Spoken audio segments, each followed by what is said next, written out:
اعوذ باللہ من الشیطان الرجیم بسم اللہ الرحمن الرحیم الصلاۃ والسلام علیک یا رسول اللہ وعلی آلک و صحابک یا حبیب اللہ۔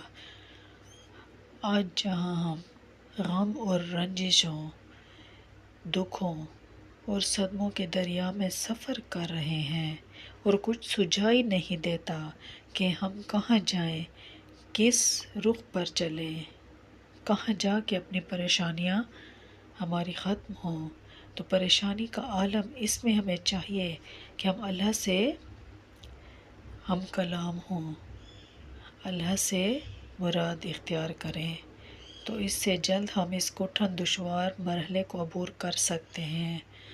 ہمیں چاہیے کہ کثرت کے ساتھ اللہ کے پیغمبر حضرت محمد صلی اللہ علیہ وآلہ وسلم پر درود اور سلام بھیجیں۔ درود ابراہیمی پڑھنا افضل ہے، ورنہ صلی اللہ علی محمد صلی اللہ علیہ وآلہ وسلم یا صلی اللہ علی محمد صلی اللہ علی محمد کثرت کے ساتھ درود پاک پڑھتے رہیں۔ انشاءاللہ یہ درود پاک ہمارے سارے غموں اور بہت سارے رنج اور صدموں کو دور کر دے گا، ہمیں پریشانیوں سے نکالے گا، ہمیں تکلیفوں سے نکالے گا، ہمیں آزمائشوں سے نکالے گا۔ اور درود شریف پڑھنا ہر غم سے نجات دے دے گا، درود شریف کے صدقے ہر غم سے ہمیں نجات ملے گی۔ حدیث شریف میں ہے کہ جس نے مجھ پر ایک مرتبہ درود پڑھا، اللہ اس کے اوپر 10 رحمتوں کے نازل دروازے کھول دے گا، اللہ اس کے اوپر 10 رحمتیں نازل فرمائے گا۔ اب دیکھو 10 بار جب رحمتیں اللہ تعالیٰ کی اتریں گی، تو بتائیں جب انسان زیادہ مقدار میں درود شریف پڑھے گا، کثیر تعداد میں پڑھے گا، تو اس کے اوپر کتنی رحمتیں نازل ہوں گی، اللہ کا کتنا نظر کرم ہوگا، رسول اکرم صلی اللہ علیہ وآلہ وسلم کا کتنا نظر کرم ہوگا۔ تو کم سے کم دن میں 300 بار درود شریف پڑھنا ہمارا حق ہے۔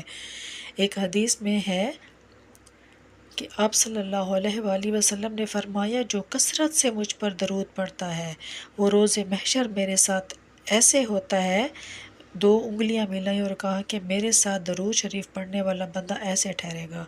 اور کمال درجے کی بات ہے کہ کسی ایمان والے مرد، کسی ایمان والی عورت کو یہ خواہش ہو کہ میں 1400 سال کے بعد اگرچہ پیدا ہوا ہوں، لیکن روز محشر میں حضور اکرم صلی اللہ علیہ وآلہ وسلم کے ساتھ کھڑا ہو جاؤں۔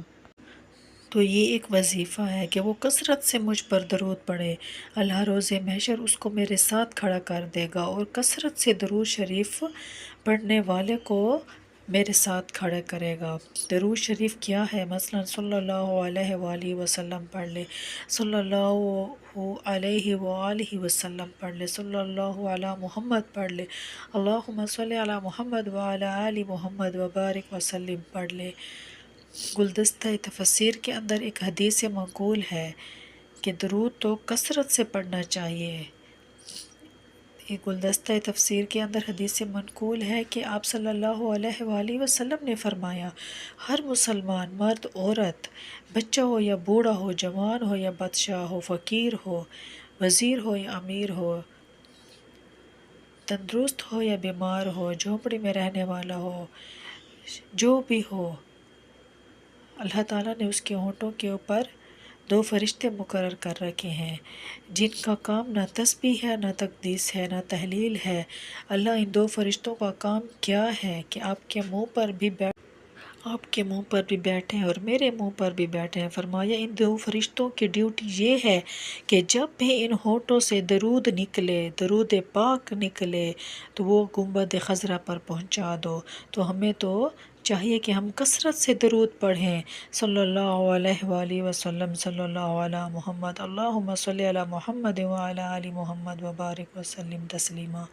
کوئی سا بھی درود شریف پڑھیں، ہر درود شریف کا اپنا نور ہے، ہر صیغے کا اپنا نور ہے، ہر صیغے کی اپنے ثمرات ہیں، ہر صیغے کے اپنے فائدے ہیں۔